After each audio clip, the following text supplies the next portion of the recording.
you exposed to toxins? The answer is yes, we absolutely all are. There are so many toxins out there. Last I checked, the EPA had listed about 85,000 different toxins that we could be exposed to.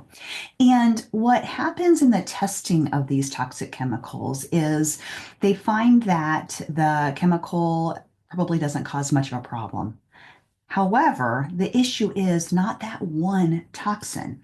It's that one toxin plus the other toxin that you're exposed to, plus the other one that you're exposed to, plus the other one. It's the total toxic burden of the cumulative effect of all of the different toxins that we're exposed to over our lifetime. Now, what can we do about this? Even the best functional medicine test that I found that tests for toxins tests for 108 toxins. So I just mentioned there's 85,000. If we test for 108, are we there? Not necessarily, right? There's so many, and it's just hard to know what we're being bothered by. So, what I like to do instead of honing in and focusing our attention in the beginning about what the specific toxin is to accept that, yes, we're probably all toxic overloaded, and let's see how the body is doing at handling that cumulative toxic exposure. One way I do that is by ordering an organics acids test. Now, this test is a test that tests a whole bunch of different things. I call it a mitochondrial test. It's where we test how the body takes our fats, carbs, and protein and converts it into energy. But it also has a couple of markers that assess detox status by seeing how much glutathione you have. Glutathione is our master detoxifier. And when we are handling the toxins that we're being exposed to well, we have a good glutathione store, and the test easily shows us that.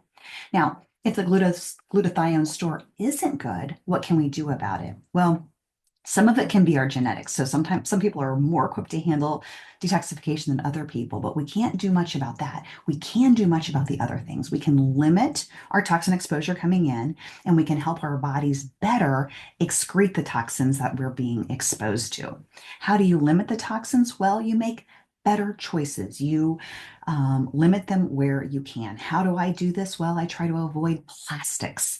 So I try not to drink out of plastic water bottles or store my food in plastic containers or heat in plastic containers for sure. I try to use I avoid the non-stick cookware, and I have ceramic cookware that I prepare my food in. I try to be careful with the products that I'm putting on my skin. Less is definitely more when it comes to the number of products you're using and the number of ingredients in the product. And then I try to eat mostly non-processed food and try to buy organic when I can as well. All of those things combined are going to lessen my toxin exposure. And then I like to detox my system with some supportive foods and supplements.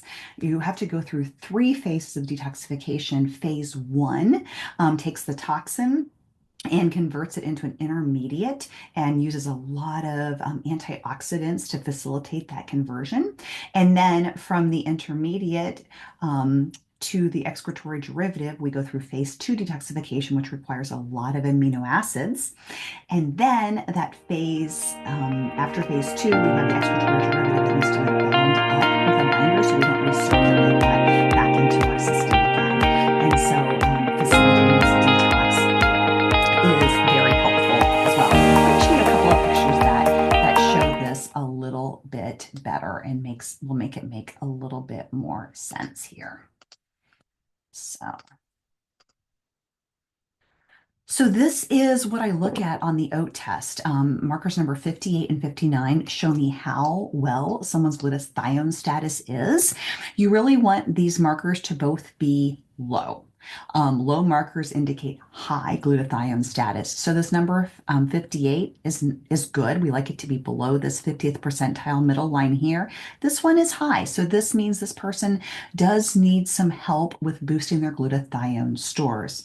Another test that I don't have a picture of here is just a simple blood test that you can have your regular doctor order, which is called a GGT, which is a measure of your overall antioxidant status and can assess your detox capacity capacity as well. The lower, the better on the GGT.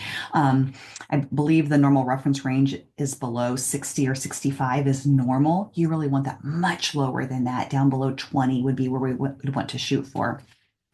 And then let me just show you a picture of the liver and what it needs to do to detox. So this is the liver. The toxin comes in. It needs all of these nutrients to create the intermediate. And then it needs all of these nutrients to create the excretory derivative. And then it gets excreted in the bile, urine, and stool. And from a pure supplement standpoint, if you're going to help facilitate this process, there are some supplements that help do that, as well as foods.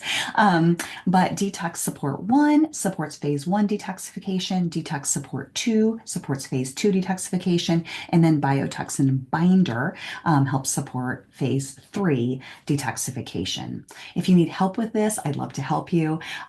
Toxins are real, they are affecting our health, and there is some things that we can do about it. Now, when I put people through detox and their glutathione synthesis are not getting better, that's when I think it's really important to look at, can we figure out what the toxin is? Because if we are being flooded with toxins day in and day out, and there's one specific category that's really troubling us, if we don't find that source, we can detox all day long and we're not going to make much headway.